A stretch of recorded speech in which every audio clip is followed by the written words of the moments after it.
carrément que il peine vraiment à s'entendre ou bien wax par rapport ak waxee benn kàddu ci concertation boobu mu mel ni comme vraiment il y a des dessous ou bien des non-dits par rapport ak vraiment li nga xam ne ñu ngi koy annoncé diggante président de la République Macky Sall ak kii di Ousmane Sonko.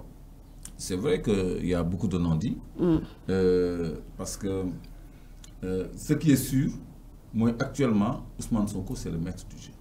Rien ne peut se faire ici sans moom donc bu ñu bëggee dem dans une décrispation il faut que ñu wax ak Ousmane Sonko te le préalable mooy ñu poser un acte de décrispation maanaam la libération de tous les détenus politiques avant quoi que ce soit donc léegi tey c'est mercredi j'espère que d'ici 20 heures au plus tard on aura le communiqué du Conseil des ministres te nee nañu teg tey sur la table du Conseil des ministres le projet de loi d'amnistie donc bu ñu ko tegee ñun dinañu xam lan la ëmb bu ñu examiner exposé des motifs yi ñu xool ñan la concerné donc loolu mënul nekk sans ay waxtaan ce qui est sûr ay waxtaan moom am na parce que président Macky Sall depuis longtemps mu ngi sàkku gis Ousmane Sonko wala yónnee ko ay ndaw pour waxtaan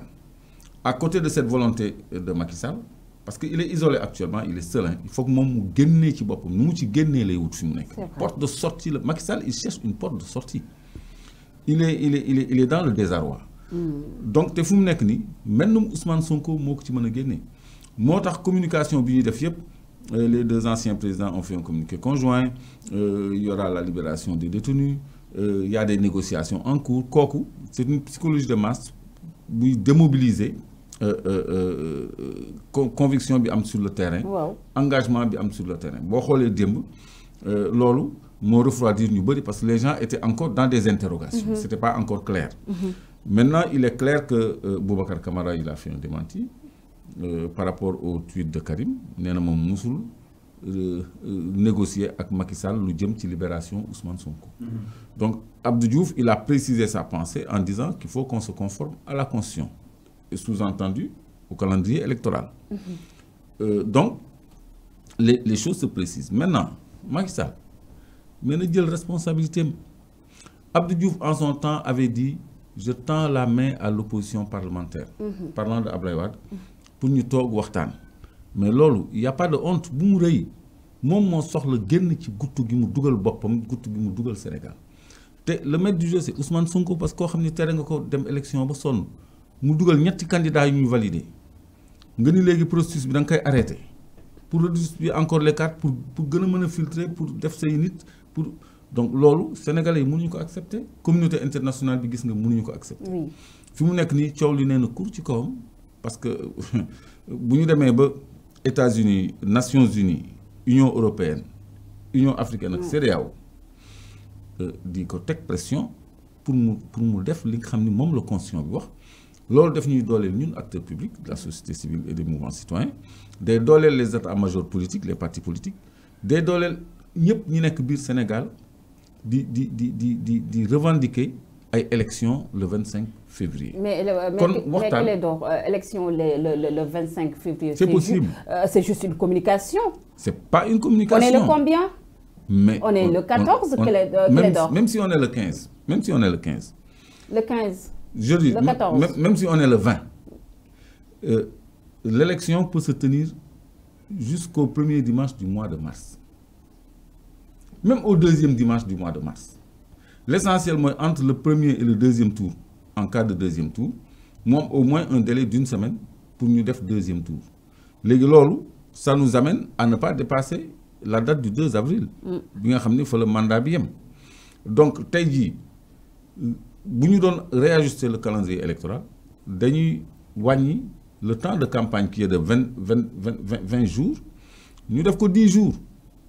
Les compenser par l'augmentation des temps d'antenne qui est de 3 minutes. Il y a beaucoup de 10 minutes par exemple pour la communication. Parce que les états-majors politiques sont prêts, les populations sont prêtes, le matériel électoral est prêt et à disposition. Donc tout est prêt. Candidats yi defar nañu seen ay visuels, seen ay t-shirts, seen ay yëpp. Donc on a imprimé les bulletins, mais tout est prêt en fait. ils ont mis 30 millions de caution. Après leur parrainage et tout ça, on va reboloter encore. Mais ça, Macky Sall, il faut qu'on aille vers ces élections. C'est vrai. Il faut qu'on Daouda ma dugal benn question après vraiment ma bàyyi la ak Clédor xam naa ne am na lu bëri nga ko bëgg a laaj mais Clédor par rapport ak vraiment concertation bi laa bëgg a taxaw man ba tey cette concertation nga xam ne ñun naan concertation ñun naan deal gis nañ na sax vraiment Karim Wade mu mel ni comme kuy commencé tutoyer kii di Ousmane Sonko les patriotes qui ne semblent vraiment pas être d'accord ak li nga xam ne moo nekk dialogue bi nga xam ne annoncé nañ ko ak kii nga xam ne moo nekk Sonko ak le président de la République Macky Sall finalement est-ce que cette concertation pour ne pas dire dialogue bi arrangé na Ousmane Sonko est-ce que du couteau à double tranchant? Non du benn couteau pour Ousmane Sonko à double tranchant parce que moom il est confiné. Moom il est en prison. mënul dem vers le président de la République ça au moins il faut que ce soit clair nañu simplifier affaire bi quoi. koo xam ne dañ ko tënk. mënul dem vers le président de la République ban émissaire la yónni au président de la République amul kenn ku jóg ni Ousmane Sonko moomu yónni par contre am na ñuy dox pour le compte du président de la République pour le compte d'une décrispation parce que fi mu nekk nii décrispation bi kan la arrangé mais Macky Sall qui s'est mis dans des périodes de trouble nga xam ni il est poursuivi par la clameur internationale ñëpp a ngi wax ci moom ba Nations Unies muy wax waxu ubbi enquête sur les manifestants tués loolu c'est pas anodin parce que tantôt Daouda mu ngi fàttali li ma ko wonoon ci enquête u CPI bi mais lii bu ci dollee ko ma foi day doon loo xam ne du caaxaan kon kooku tey Macky Sall moom moo am intérêt waxtaan ak Ousmane Sonko parce que moom day dem donc moom moo soxla assurer ses arrières moo tax mu war a def très attention ci loi d'amnistie bi parce que moom boppam la bëgg amnistie ak ay nitam. Donc vous n'êtes pas d'accord avec cette loi d'amnistie bi ñu annoncé. Non mënuma ni je suis pas d'accord tant que gisuma l'exposé des motifs. Parce que si ça vise les délits politiques. Les prisonniers politiques mais kooku on est d'accord parce que ñun dañu créer COLIDEP un cadre de lutte pour la libération des détenus politiques. Donc xeex nañu ba sonn mënuñu génnee kenn ñoom Cheikh Omar Diagne ñoom Karim et tout ça. COLIDEP loolu moo ko taxawoon a jóg. Maintenant si on nous offre une amnistie boo xam ni tous nos frères là ñu nekk en prison y compris Aliou Sané d'ailleurs. mën nañu génn c'est tout bénef. Et c'est une évolution que Macky Sall nangu qu'il y a des détenus politiques au Sénégal parce que moom daf ko mi woon noonu amul détenus politiques.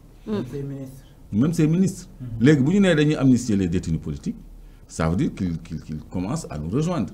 Maintenant ñoom nañu dem jusqu'au bout de leur logique parce que dañu bëgg a waxtaan parce que mënoo waxtaan ak Ousmane Sonko tant que libéré wuloo détenu politique. mais Clédor ak li nekk di xew boo xoolee li tax ñu reporter élection yi ñu bëri dañ ñaan Bassirou Diomaye Faye la.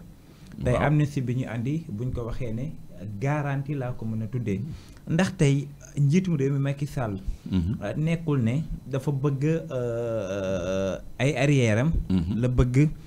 defar ba mu baax balaa muy génn réew mi ndaxte dafa gëm ne candidat wa mënul gagner beneen bi mooy bu ñu demoon élection Bassirou Diomaye Faye mën na koo gagner premier tour looloo tax mu dàq élection yi beneen bi mooy amul ay garantie France amul ay garantie Macky Sall amul ay garantie ndax da ngay ñëw ànd ak man par rapport ak si kàddu yooyu nga xam ne ay garantie yi nga xam ne moom lay wër. C'est exactement ça ay garantie lay wër protéger ay arrière am moo ko tax a jóg parce que il part il transmet le pouvoir et puis il a sur sa table des sondages qui montrent que Amadou Ba il peut pas passer que Diomaye mooy gagner donc Diomaye c'est Sonko dit-on donc moom il a intérêt à négocier ses arrières donc loolu mooy préoccupation Macky Sall fi mu nekk nii parce que day dem mënatul toog donc sa tentative de reporter les élections ça passera pas Ndiap.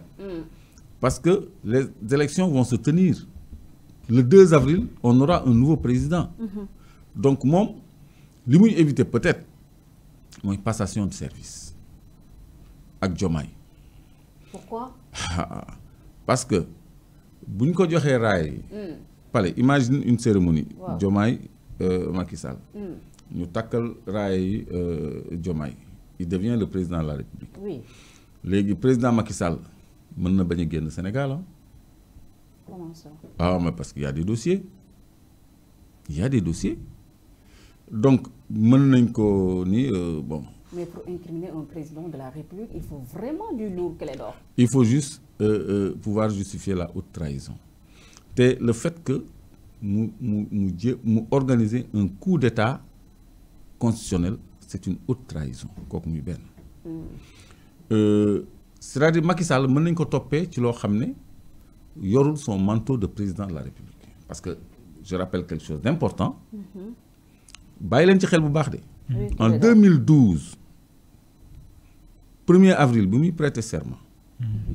Ce serment avait été précédé, comme le stipule la Constitution, comme le dispose la Constitution plutôt, d'une déclaration de patrimoine. La déclaration de patrimoine, il y a 8 milliards yoo xam ne Ablaye Wade moo ko may. Ablaye Wade ni du dëgg. Effectivement. Donc bi muy déclaré ni bi muy am 8 milliards yi, il n'était pas président de la République. Kon foofu mënuñu ko juger en tant que président de la République. su ngeen fàttalikoo procès Karim Wade moom dafa doon sàkku ay avocats dañu doon sàkku plutôt privilège de juridiction à cause de son statut de ministre ñu ni ko moom amul privilège de juridiction parce que li ñu koy toppee boobu du woon ministre. kon tey jii mën nañu toppee nu mu tuddati Macky Sall ci leneen lu dul loo xam ni du am le manteau de président de la République kooku muy benn pour haute trahison. bi mu ñëwee acte bi mu njëkk a posé bokk na ci 2500 milliards yi ñu ArcelorMittal waroon a fay ndàmpaay parce que dañ ko condamné au tribunal arbitral de Paris. 2500 milliards je dis moom mu def transaction ak ArcelorMittal pour ArcelorMittal fay 75 petits milliards en lieu et place de 2500 milliards yoo xam ni Sénégal moo ko waroon moom. donc baale na ci li mu wax 2425 milliards indiens yi ci alalu Sénégal boo xam ni Sénégal moo ko moom loolu. C'est de la haute trahison ak yeneen yoo xam ni mën nañ ko toppee donc moom wóorul mu def passation de service ak opposition bi jaral na ko mu créer situation telle que au 2 avril ñu nekk devant un vide où le président de l'Assemblée nationale prend le pouvoir organiser waat ay élections dans les 3 mois parce que ça aussi c'est dans leur plan nga xam ni moom dootul am problème mu passation de service dina am benn tampon ci digganteem ak opposition bi jël pouvoir bi ëllëg au-delà de 3 mois. après le 2 avril. pour que moom mu aménager ay arrière am. donc loolu bu fekkee ni mënul àgg foofu il faut que mu négocier ak ñi nga xam ne ñoo am les chances de l'emporter à l'élection présidentielle c'est Ousmane Sonko et Diomaye kon moom tey jii bu bëggee waxtaan ak ñoom mais yow yaa ngi ma tëj kaso nga bëgg man ma jox la ay garantie mais da nga may libérer ba pare da ngay satisfaire à mes conditions ba pare donc mënuñu wax ni waxtaan amul mais on peut pas dire que dialogue am na dialogue politique dans le sens bu ñu ko gisee comme genre deal. donc Ousmane Sonko il est en position de force nit ñi xeex nañu pour sa libération sans y parvenir mais carte yi mu yor permettre na mu libérer tous les autres détenus et puis c'est un homme que je connais. personnellement parce que en 2021 quand même quand on nous avait arrêté. xam nga yéen a ngi fàttaliku les événements de 2021. si. bi dëkk bi tàngee ba sëñ Mountakha yónnee sëñ Bass Prokhane pour ay négociations. sa première préoccupation moo doon ñu libérer ñu tous les détenus qui étaient. Ok. C'était sa première préoccupation. Actuellement nii c'est sa première préoccupation ñu libérer détenus et c'est sa première préoccupation ñu def enquête. ci ñi ñu rey 2021 ba léegi moo tax li Nations Unies wax pour ñu enquête autour des manifestants tués ak recueil boobu ma la wonoon je crois que ça met de l'eau dans le moulin de Ousmane Sonko parce que yooyu ay préoccupations la. Après ça nag les problèmes politiques vont être posés sur la table et ça va être nañ dem ci ay élections et tenir le calendrier électoral. mais Clédor gis nañ njiitum réew Macky Sall boobu ak tey kenn la mënagul waxtaanal moo di Ousmane Sonko. Khalifa bi mu demee ak moom dialogue boo gisee amul dayoo bi mu xam ne amoon na ko Karim Meïssa Wade jaratul la mu doon jar et ñu bëri le fait que ñu ànd ak Ousmane Sonko mooy taxawaay bi ne du mës a dialogue ak loo xam ne dañu jël pistolet teg ko ci boppam lan mooy sens Ousmane Sonko ci wàllum dialogue boobu rawatina. lan waaw ban sens la ci am. beneen waaw. beneen bi mooy amnistie bi nga xam ne moom la ñu wax bëri nañu ñàkk seeni bakkan rawatina ay takk der yoo xam ne kenn xamul nan la demee ndax Ousmane Sonko